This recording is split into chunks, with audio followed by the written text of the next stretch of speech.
श्री शिवाय नमस्तुभ्यम। हर हर महादेव। प्रियजनों, बाबा महाकाल शिव की महिमा अपरंपार है। ऐसा कहा जाता है कि भगवान भोलेनाथ को अति शीघ्र प्रसन्न करने के लिए यदि हम सच्ची श्रद्धा से प्रेम से एक लोटा जल भी अर्पित कर देते हैं तो हमें महादेव की कृपा मिल जाती है, क्योंकि बाबा बहुत ही भोले हैं, अति शीघ्र प्रसन्न हो जाते हैं। यही कारण है कि एक समय बाबा भोलेनाथ ने अपने सच्चे भक्त की रक्षा के लिए काल को भी भस्म कर दिया था। तो प्रियजनों, सावन के माह में ये कथा हम आपको सुनाने जा रहे हैं। यह कथा जो भी सुनता है, यह कथा सुनकर हुंकारा भरता है तो उसको मोक्ष की प्राप्ति होती है। हमारे धार्मिक ग्रंथों में ये कथा हमें मिलती है। ये एक सच्ची कहानी है। करोड़ों लोगों ने इस कहानी को सुनकर लाभ उठाया है, तो आप भी इस कहानी को जरूर सुनें। इस कथा को गौरीपुत्र कार्तिकेय ने स्वयं संतों को सुनाया था। तो कथा इस प्रकार है। एक राजा थे श्वेतकेतु, भगवान भोलेनाथ के सच्चे भक्त। राजा श्वेतकेतु सदाचारी, शूरवीर, सत्यवादी और धर्म के मार्ग पर चलने वाले राजा थे। अपनी इसी निष्ठा, प्रेम और सादगी के कारण उनकी प्रजा उन्हें बहुत प्यार करती थी और उनका सम्मान और आदर करती थी। राजा के ये गुण किसी से भी छिपे नहीं थे।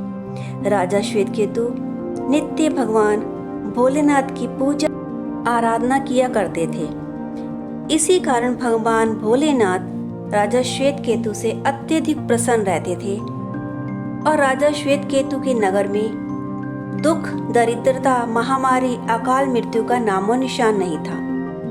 उनके राज्य का प्रत्येक व्यक्ति खुशहाल रहता था। लेकिन यह तो परम सत्य है, विधि का विधान है कि जन्म लेने वालों को एक न एक दिन इस पृथ्वी को छोड़कर जाना ही पड़ता है। यानी कि मनुष्य की मृत्यु ये अटल सत्य है, इसे कोई टाल नहीं सकता। इसी तरह धीरे धीरे एक दिन वह भी आ गया जिस दिन राजा श्वेतकेतु का जीवन काल समाप्त होने वाला था। उस दिन भी वह महादेव की पूजा आराधना में लगे हुए थे और महादेव की पूजा और मंत्रोच्चारण से राजा के महल का पूजा घर पूरी तरह से गूंज रहा था। उधर यमलोक में बैठे चित्रकूट ने यमराज से कहा कि राजा श्वेतकेतु की सांसें अब पूरी होने वाली हैं, उनका समय आ गया है, उनके प्राणों को हर लिया जाए। तो फिर चित्रगुप्त के और यमराज के कहने पर काल के दूत राजा श्वेतकेतु के महल में आ पहुंचे उन्हें ले जाने के लिए। वहां पहुंचकर उन यमदूतों ने देखा कि राजा श्वेतकेतु महादेव की पूजा आराधना में पूरी तरह से लीन है। तो वे दूत पूजा कक्ष के बाहर ही खड़े होकर इंतजार करने लगे। उस समय राजा श्वेतकेतु अपनी गहरी समाधि में लीन थे। यमदूत बाहर खड़े हो उनकी पूजा समाप्त होने का इंतजार कर रहे थे, लेकिन राजा श्वेतकेतु का ध्यान लगातार चलता ही गया। इस तरह से ना तो राजा श्वेतकेतु का ध्यान भंग हुआ और ना ही यमदूत वहां से हिले। वे राजा की तपस्या के खत्म होने का इंतजार करते हुए मंदिर के बाहर ही खड़े रहे। अब उनकी एक दुविधा थी कि राजा श्वेतकेतु की भक्ति में डूबे होने के कारण उनके प्राणों को वे हरने में असमर्थ थे और बिना प्राण लिए वे वापस नहीं जा सकते थे। इसलिए वे वहीं खड़े रहे और खड़े खड़े कब सुबह से शाम हो गई पता ही नहीं चला। लेकिन जब यमदूत वापस नहीं लौटे तो यमराज स्वयं उठे और काल के दंड को उठाया और राजा की ओर निकल पड़े। यमराज का अब एक ही लक्ष्य था कि राजा श्वेतकेतु के प्राण हरना और विधि के विधान को कायम रखना। परंतु जैसे ही यमराज वहां पहुंचे तो उन्होंने देखा कि यमदूत वहां कक्ष के बाहर खड़े हैं और राजा श्वेतकेतु महादेव की भक्ति में पूरी तरह से लीन है।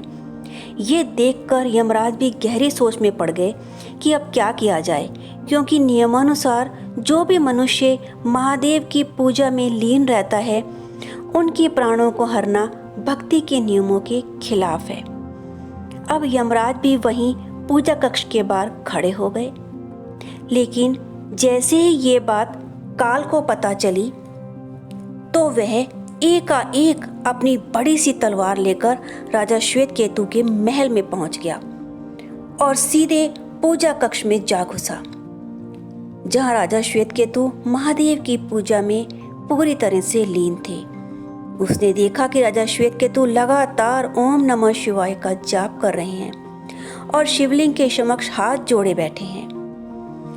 क्रोध और अहंकार से काल छटपटाने लगा।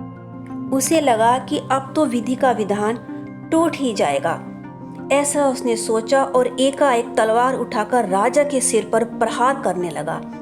लेकिन इससे पहले कि वह कुछ कर पाता, वे संपूर्ण शिव मंदिर एक तेजोमय प्रकाश से, एक तेज गर्जना से भर उठा।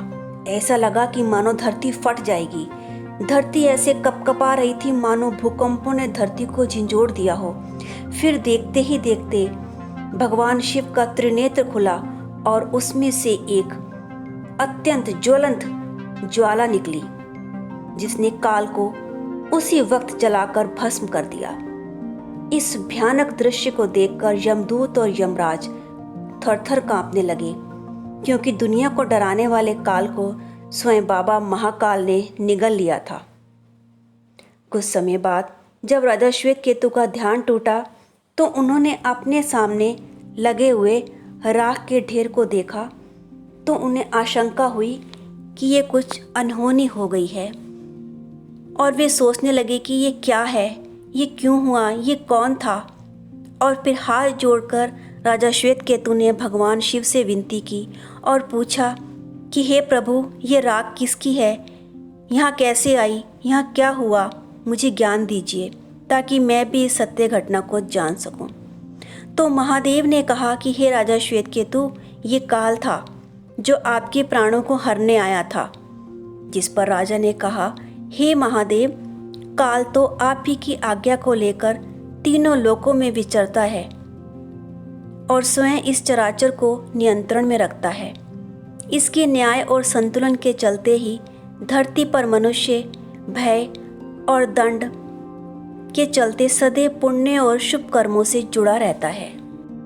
मेरी हाथ जोड़कर आपसे विनती है, आप इस काल को जीवन दान दे दीजिए, नहीं तो इस समस्त जगत में पाप और अराजकता फैल जाएगी।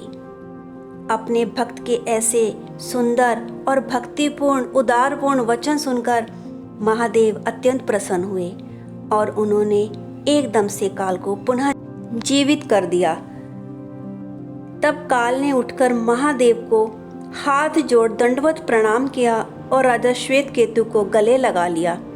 तब वे रोते हुए कंठ से बोला, राजन, तुम जैसे सदाचारी सच्चे प्रजापालक हो, ऐसा पूरी दुनिया में ढूंढने से भी कोई नहीं मिलेगा।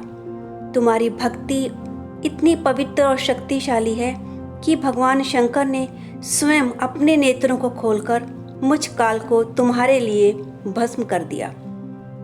तुम और तुम्हारी भक्ति धन्य है। महादेव जी की जय जयकार हो, क्योंकि जिस काल को कोई नहीं जीत सकता उसे तुमने अपनी शिव भक्ति और उदारता से जीत लिया। तो इसके बाद प्रियजनों, काल ने और यमराज ने अपने यमदूतों से कहा कि जो भी व्यक्ति इस धरा पर महादेव की पूजा आराधना करता है, मस्तक पर त्रिपुंड लगाता है, रुद्राक्ष धारण करता है और पंचाक्षर मंत्र ओम नमः शिवाय इसका जाप करता है, उसे कभी भी अकाल मृत्यु नहीं आएगी। वह कभी भी अकाल मृत्यु को प्राप्त नहीं होगा और युगों युगों तक जीवित रहेगा। इस प्रकार से सभी से आशीर्वाद और वरदान पाकर राजा श्वेतकेतु युगों युगों तक जीवित रहे और उन्होंने युगों युगों तक राज किया और अंत में भगवान शिव के आदेश पर शिवमय हो गए, उन्हीं में विलीन हो गए। इस प्रकार जो भी भक्त सच्चे मन से, श्रद्धा से, भक्ति भाव से महादेव का स्मरण करते हैं वह कभी भी हारते नहीं। उनके जीवन में जीत उन्हीं की होती है, क्योंकि महादेव का साथ उनके साथ होता है। इसलिए प्रियजनों, हमेशा महादेव के चरणों में नतमस्तक रहिए और जीवन में आगे बढ़ते रहिए। तो प्रियजनों, मेरे द्वारा सुनाई गई ये कथा कैसी लगी ज़रूर बताइएगा। वीडियो अच्छी लगी हो तो कृपया वीडियो को लाइक कीजिएगा, चैनल को सब्सक्राइब भी कीजिएगा। हर हर महादेव।